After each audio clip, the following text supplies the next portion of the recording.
कटक बालीजात्रा रे काहींकी एमिति गोटिए गोटिए जीवन चली जाउछि।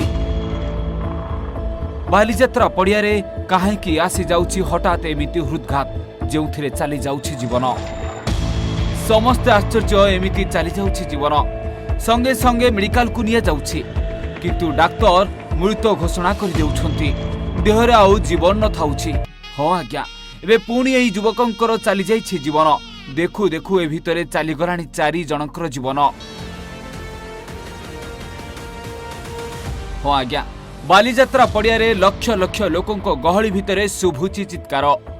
पहुंचुछि आम्बुलांस किंतु मेडिकल नेला बेलकु चली जाउछि जीवन।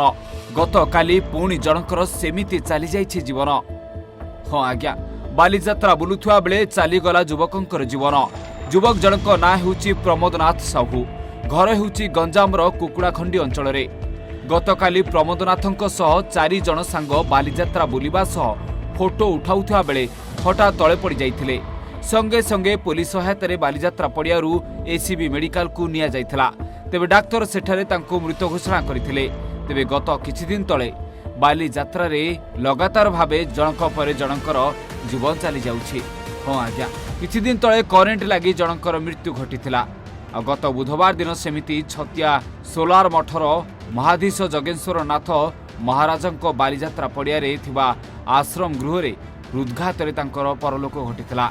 तापरे बालीजात्रा रे आश्रम यज्ञ को मध्य बंद कर दिया जाइथिला।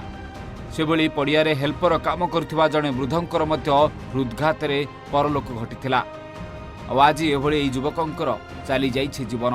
तेबे आज को मिसाई बालीजात्रा रे मोट 4 जनकर एपर्यंत चली गलानी जीवन। आ कुहा जाउछि काहींकी एमिति आसुछि हृदघात चली जाउछि जीवन। कटकरू सुब्रत दासंक रिपोर्ट ओडिशा भास्कर।